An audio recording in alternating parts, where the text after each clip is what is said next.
तो पिछले वीडियो में हमने 5.1 के तीसरे प्रश्न तक देखा था। आज हम लोग चौथे प्रश्न के आगे देखेंगे।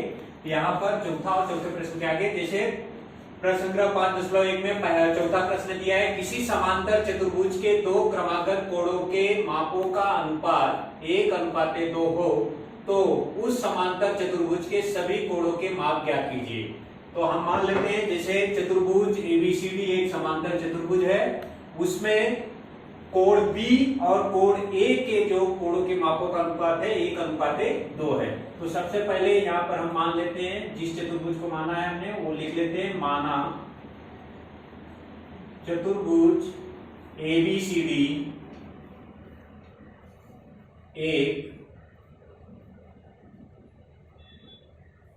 समांतर चतुर्भुज है, ये हो गया। और दूसरा हमें क्या मानना है, माना चतुर्भुज एबीसीडी के कोण बी और कोण ए के कोणों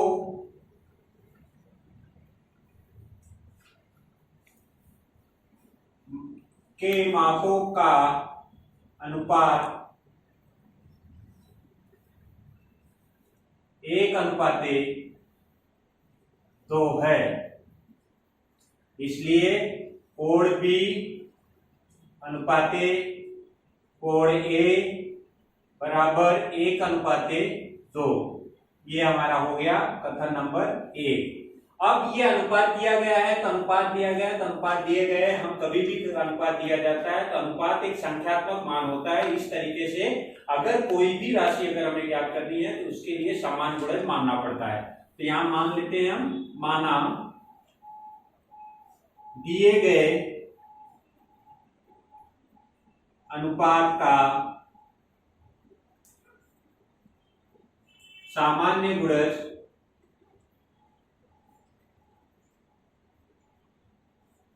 x अंश है, इसलिए कोण B बराबर हो जाएगा x अंश तथा कोण A बराबर हो जाएगा 2x अंश। जैसे आकृति में दिया है, चतुर्भुज एबीसीडी एक समांतर चतुर्भुज है, इसलिए B x अंश और A कितना हो गया 2x अंश। अब हमें पता है समांतर चतुर्भुज के क्रमिक कोण क्या होते हैं, संपूरक होते हैं। तो यहां पर हमें पता है, इसलिए क्या हो जाएगा, कोण A प्लस कोण B बराबर 180 अंश। यहां पर होगा समांतर चतुर्भुज के क्रमिक कोण संपूरक होते हैं।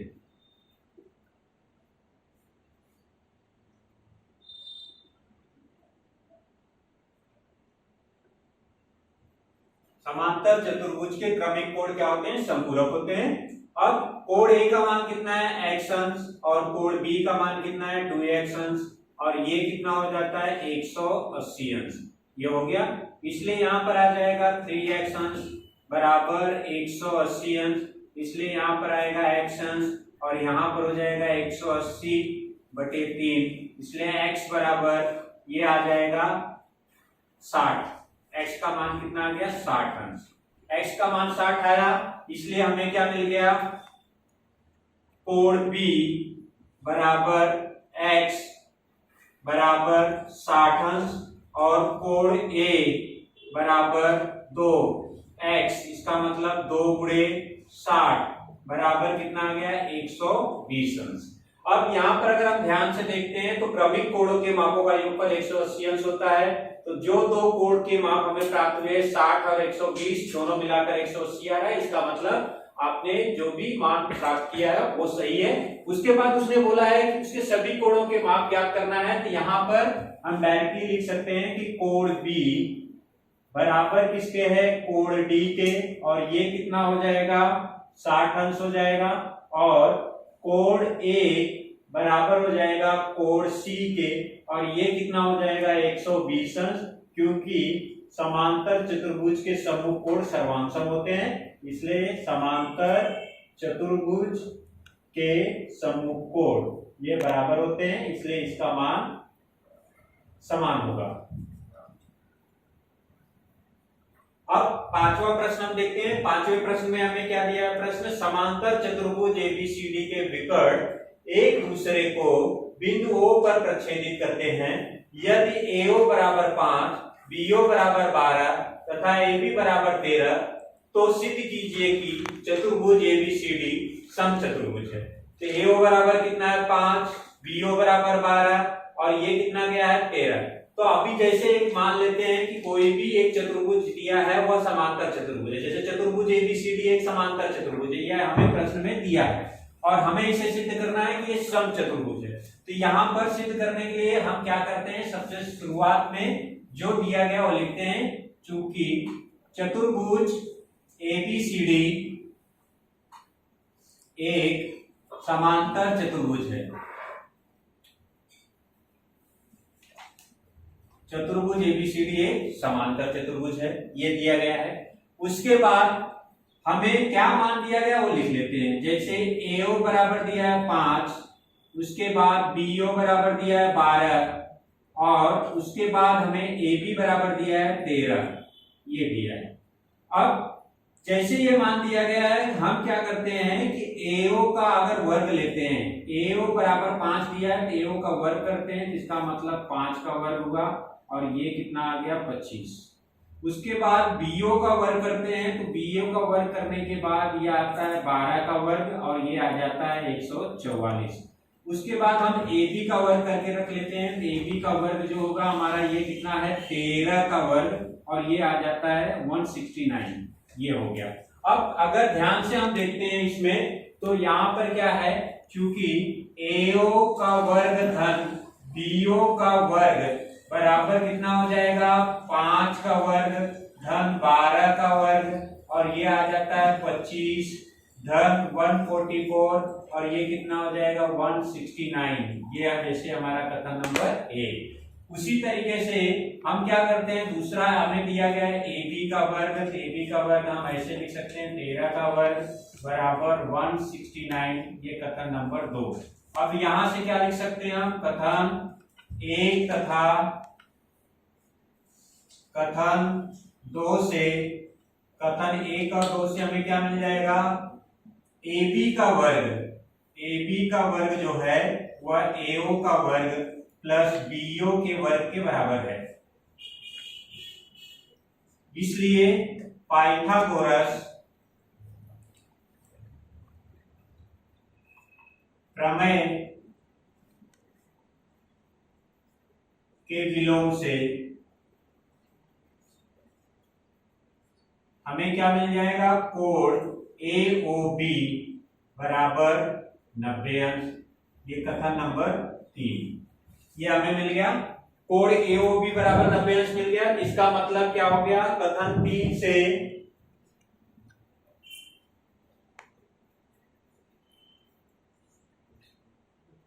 समांतर चतुर्भुज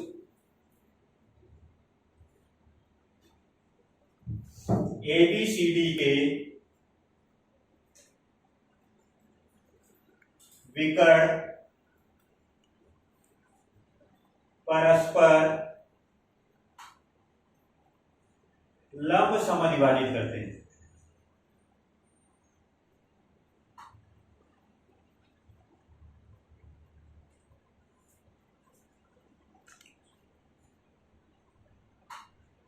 इसलिए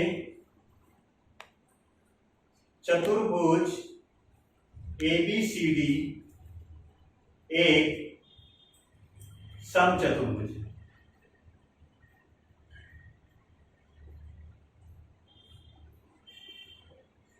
कारण जिस चतुर्भुज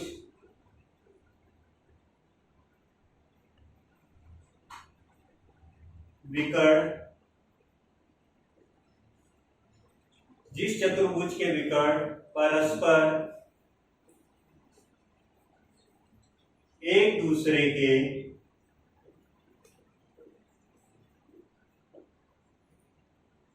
एक दूसरे को लंबसम विभाजित करते हैं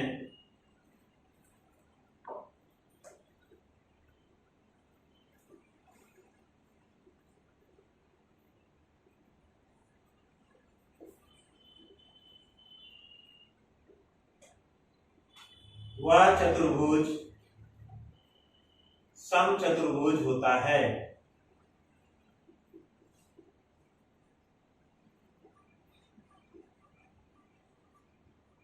ये हो गया। इस तरीके से हमने पांचवें प्रश्न में समांतर चतुर्भुज एबीसीडी को यह सिद्ध किया कि वह किस प्रकार से समचतुर्भुज हो सकता है। छठा प्रश्न भी हमारा देखिए, छठे प्रश्न में हमें दिया गया है, दी गई आकृति में चतुर्भुज पीक्यूआरएस तथा चतुर्भुज एबीसीआर दो समांतर चतुर्भुज हैं। ये चतुर्भुज पीक्यूआरएस एक समांतर चतुर्भुज है, दूसरा चतुर्भुज एबीसीआर एक समांतर चतुर्भुज है। कोण P बराबर 110 एम दिया है, तो हमें चतुर्भुज एबीसीआर के सभी कोणों के माप को ज्ञात करना है। तो सबसे पहले हम क्या करते हैं कि जो पहला दिया गया है शुरुआत में चतुर्भुज पीक्यूआरएस जो दिया गया है उसके बारे में लिख लेते हैं। क्या दिया है इसमें? चतुर्भुज पीक्यूआरएस एक समांतर चतुर्भुज है।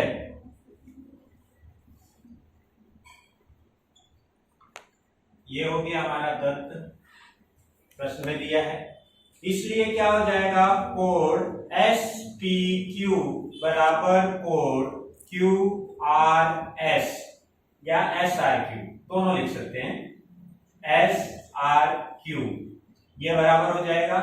यहां पर लिखेंगे समांतर चतुर्भुज के सम्मुख कोण, समांतर चतुर्भुज के सम्मुख कोण। अब चूंकि हमें दिया गया है, ये दत्त था, सॉरी ये लिख दिया हमने, और दत्त में हमें दिया गया है कोण P बराबर कोण SPQ बराबर 110 अंक, ये कथन नंबर 2 और ये दत्त में दिया है। यहां पर हम लिखेंगे कथन 1 तथा कथन 2 से, कथन 1 और 2 से कोण SPQ बराबर कोण SRQ बराबर 110 अंश, ये कथन नंबर 3 हो जाएगा। अब कोण SRQ जो दिया गया हमें, कोण SRQ जो दिया है, कोण SRQ को ध्यान से देखें, कोण SRQ, कोण SRQ, कोण SRQ को हम क्या लिख सकते हैं, ARC। क्यों? क्योंकि S dash A dash R है, दूसरा R dash C dash Q है, इसलिए कोण SRQ को हम लिख सकते हैं ARC। यहां पर क्या जाएगा, कोण SRQ बराबर कोण ARC, ये हो जाएगा, और ये हो जाएगा 110 अंश। क्यों? क्योंकि S डैश है, A डैश है, R, दूसरा R डैश है, C डैश है, Q। इस तरीके से ये 110 अंश आ जाएगा। यहां पर हम लिखेंगे कथन 3 से। अब कोण ARC हमें कितना मिल गया, 110 अंश, इसको मान लेते हैं हमारा कथन नंबर 4। कोण ARC हमारा कितना है, 110 अंश, इसको मान लेते हैं हम लोग कथन नंबर 4। अब दत्त में हमें दिया गया था, चूंकि चतुर्भुज ABCR एक समांतर चतुर्भुज है,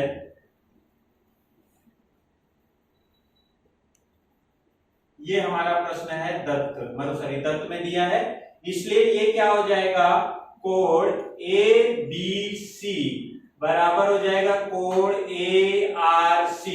कोण ABC बराबर किसके हो जाएगा, कोण ARC के, और ये कितना आ जाएगा, 110 अंश। कितना हो जाएगा, 110 अंश। ये 110 अंश हो गया। क्यों हुआ? क्योंकि इसमें दिया था हमें कथन नंबर 4 में ARC का मान, कथन 4 तथा समांतर चतुर्भुज की समांतर चतुर्भुज के सम्मुख कोण, समांतर चतुर्भुज के सम्मुख कोण, इस तरीके से हमने लिख दिया। ये कथन नंबर हमारा हो गया 5। अब हमें r का मान मिल गया है और इस कोण का मान मिल गया है। अभी हमें क्या करना है, a का मान ज्ञात करना है और c का मान ज्ञात करना है।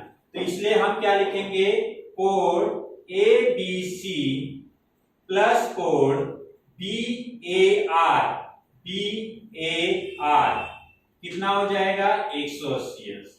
क्यों 180 अंश, समांतर चतुर्भुज के क्रमिक कोण संपूरक होते हैं। क्या होते हैं ये, संपूरक। संपूरक माने 180 अंश होते हैं।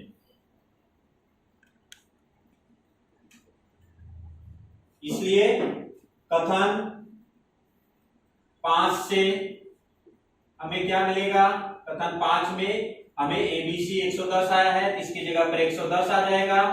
110 प्लस कोण BAR बराबर 180 अंश। इसलिए कोण BAR बराबर 180 माइनस 110, इसलिए क्या हो जाएगा, कोण BAR बराबर आ जाएगा 70 अंश। ये कथन नंबर 6। अब कोण BAR का सम्मुख कोण क्या है, BCR, इसलिए क्या हो जाएगा, कोण BAR बराबर कोण BCR बराबर कितना हो जाएगा 70 अंश। यहां पर लिखेंगे हम कथन 6 तथा समांतर चतुर्भुज के सम्मुख कोण, समांतर चतुर्भुज के सम्मुख कोण। इस प्रकार हमने प्रश्न संख्या 5.1 के प्रश्न 4, 5 और 6 को देखा।